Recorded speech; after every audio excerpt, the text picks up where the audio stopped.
თქვენ ახსენეთ ორი საქართველოს გმირი, ერეკლე მეორე, გიორგი სააკაძე და ბრძანეთ, რომ აი განსაკუთრებული მიზანმიმართული კამპანიას დავარქმევდი მე, იმიტომ რომ ძალიან ბევრი ესეთი პატარ-პატარა ფილმები თუ სიუჟეტები თუ ჩანაწერები ვრცელდება აი ამ ორი პერსონის შესახებ სოციალურ ქსელებში და საქმე იმაშია, რომ ვრცელდება აბსოლუტურად დამახინჯებული ვერსია რეალური ისტორიის. რა შეიძლება გავს თუ არა ეს კამპანიას, ერთი კითხვა ეს არის. და მეორე, რა არის ამისი მიზანი? გიორგი სააკაძესთან დაკავშირებითაც რატომღაც და ერეკლე მეორესთან დაკავშირებითაც არსებობს კამპანია.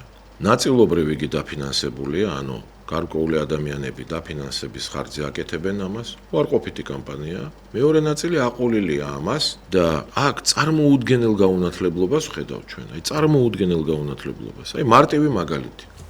ადამიანებს არ ესმით, რომ გიორგი სააკაძის ეპოქაში კახეთი გახდა ცალკე სახელმწიფო. და კახეთს, როგორც ცალკე სახელმწიფოს მართავდნენ. ვინ მართავდა? მართავდნენ ჩოლოყაშვილები, მართავდნენ ანდრონიკაშვილები, მართავდნენ მაყაშვილები, მართავდნენ ჯანდიერები, მართავდა კახეთის თავად აზნაურობა და მეფე თეიმურაზი, რომელიც სხვა შორის მეფე კი არ იყო, შახის ნაცვალი იყო ოფიციალურად.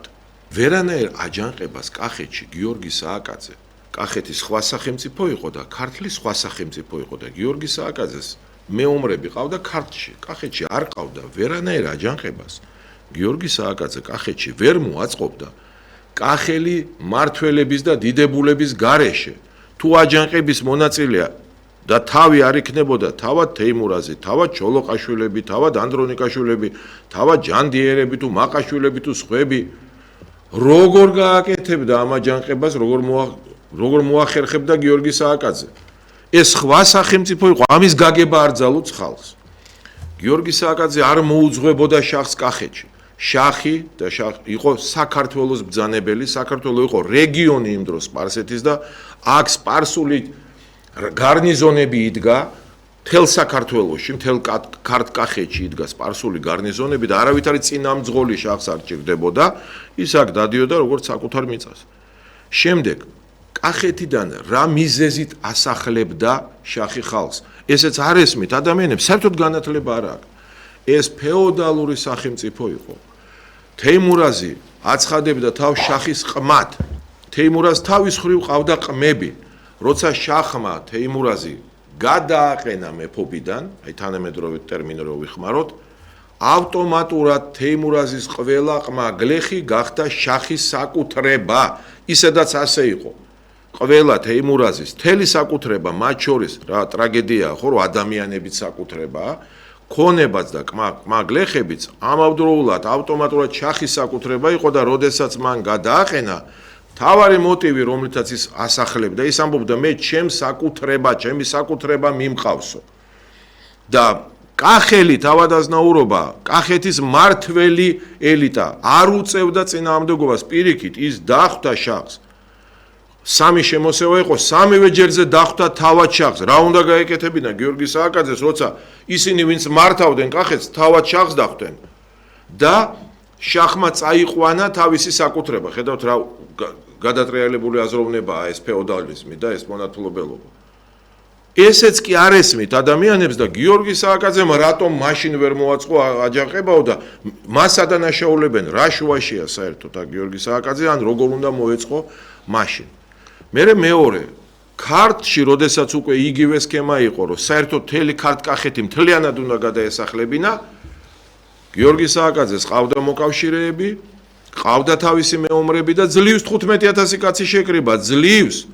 აიო, იქო წერილი რო არ ეპოვაო, მაშინო აჯანყებას ვერ მოაწყობდაო. აჯანყების მოწყობას და 15,000 კაცის შეკრებას იმ დროინდელ საქართველოს ჭირდებოდა მინიმუმ 1 წელი, მეტი თუ არა. და იმასაც ვერ უფიქრდება ხალხი, რომ სააკაძის დროს არ იყო მობილური ტელეფონი, არ იყო ტელეგრაფი. ისპაჰანიდან თბილისამდე დაახლოებით ცხენის გზა, ეს არის 1200 კილომეტრი და ცხენი 55 კილომეტრს ანვითარებს 10 წუთის განმავლობაში, თუ დღის განმავლობაში 9 საათზე მეტი ცხენს ვერ გააჭენებ, მოკვდება. და ამ 9 საათში მაქსიმუმ შეუძლია საშუალო სიჩქარე 15-18 კილომეტრი. რომ გავიაზროთ ტელეფონი მაშინ არ იყო და სააკაძეს რაღაცა რო შეეთვალა ქართლის დიდებულებისთვის და ამათ პასუხი გაეცათ, ამაზე ერთი თვე უნდა და გზას აქით იქით. ერთი თვე აჯანყების მოწყობას მინიმუმ 6, 8, 9, 10 თვე ჭირდებოდა, ერთი წელი თუ არა. ამას ვერანაირი წერილებით ვერ გააკეთებდა და ბოლოს მარტყოფის ბრძოლა. ეს იყო ბრძოლა, რომლის შედეგად ისეთი ზიანი მიიღო შახმა და შემდეგ მარაბდის ბრძოლაში, რომ ფეხზე ვეღარ დადგა სპარსეთის იმპერია, ამას წერენ თავად სპარსის ისტორიკოსები. ასევე არასათანადოდ აშუქებენ მარაბდის ბრძოლას. როდესაც თეიმურაზი თავის დიდებულებთან გაიქცა ამ ბრძოლიდან, ჯერ სააკაძის გეგმა არ მიიღეს, ყველას დიდი მხედართმთავრის და სარდალის გეგმა არ მიიღეს, სააკაძეს არ ჩააბარეს სარდლობა.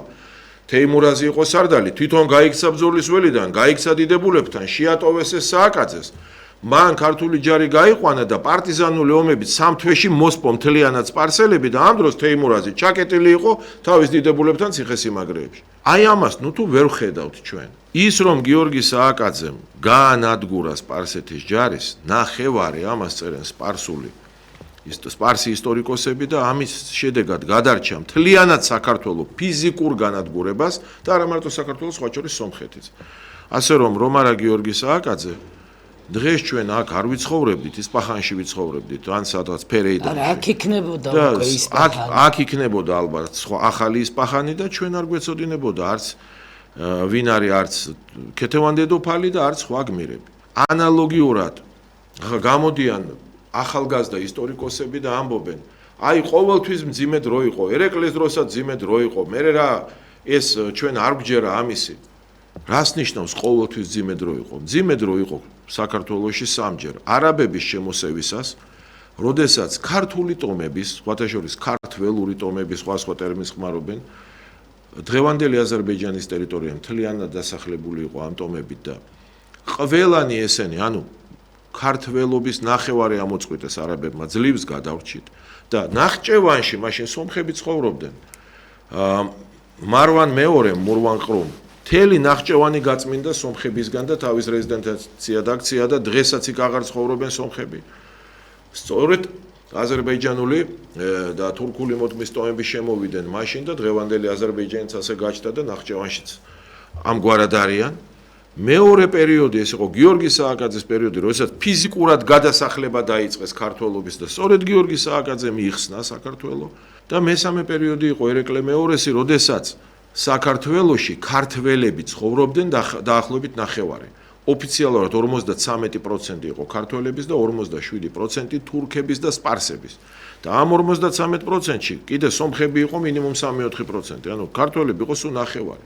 და საქართველოს მართავდა 21 დიდებული, 21 მეფუკა, რომლებიც ერთმანეთს ჭამდნენ და მაგრამ ხვდებოდნენ რომ ქვეყანა იღუპება და მარტო ერეკლემ კი არა ამ 21-დან თუ არ ვსწრები 18-მა დაუჭირა მხარი რუსეთის შემოსვლას, იმიტომ რომ ეს იყო მაშინ ერთადერთი გადარჩენის შანსი და როცა საბჭოთა კავშირი დაიშალა ერეკლეს დროს სრულიად ქართველები, აჭარელი, იმერელი, სვანი თუ მეგრელი თუ ფშავხევსური სულ იყვნენ 414,000, როცა დაიშალა საბჭოთა კავშირი ეთნიკური ქართველები იყვნენ 4,200,000.